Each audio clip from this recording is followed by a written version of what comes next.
We have a lot of technology that we've developed for different aeronautics applications that it allows us to take technology and really make sure that we're helping firefighters do their job, giving them better support, better tools to use, and really also help, hopefully, start to affect the outcomes of some of these really large destructive fires that destroy people's homes and really impact the communities that we live in.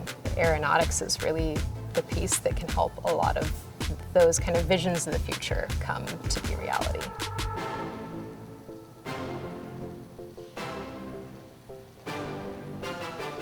My name is Catherine Chapman, and I'm an aeronautics researcher at NASA Ames. Right now, I work on the project, it's called DECERO, the Advanced Capabilities for Emergency Response Operations. What we're doing is looking at the current state of wildland firefighting, looking at the tools and technologies that firefighters use to do their jobs. This is really important because wildfires are just getting, larger, more destructive, and more frequent.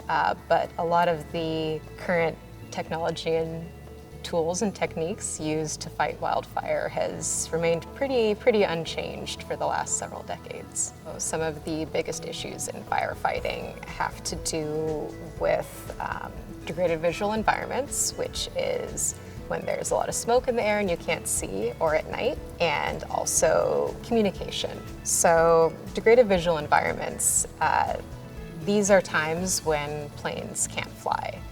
Traditional aircraft with a pilot, it's really unsafe for them to be flying in these conditions because they can't see what's around them that well.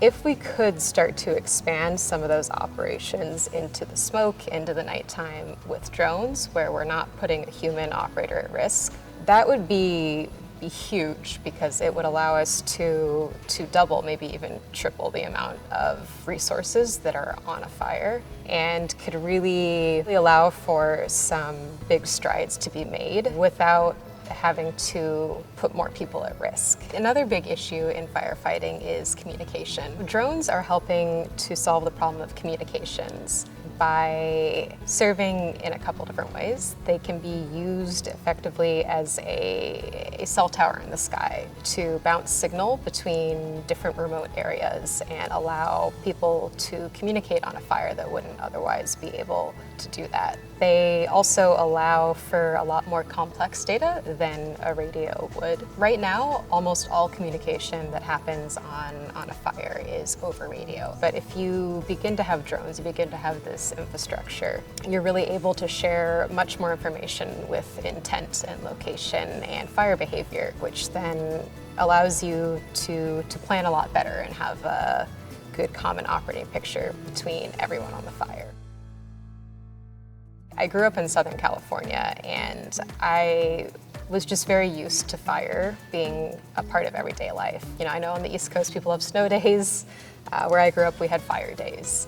And I think it's really important to me working on this project because it feels like I can see such a clear, tangible application of what I'm doing and how it's going to affect my life and affect the lives of people around me. And that means a lot to me. That's something that's really important to me, is having this kind of community benefit element to the work that I do.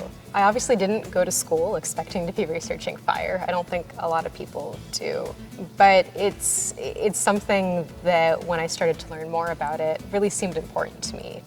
I think kind of in the back of my mind, I always had the idea of NASA being a cool place to work, but it never really seemed like a place that was going to make sense for me. And eventually, between my experience in kind of aerospace-related research, I ended up getting a job here.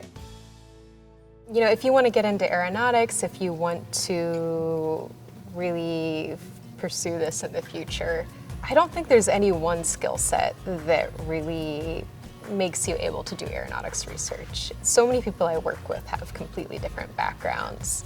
And I think the just really important thing is being able to communicate what you think is important, being able to maybe work with other people who have a different background than you and make sure that you can take your specialized knowledge and make it useful to someone who doesn't have the same specialized background as you.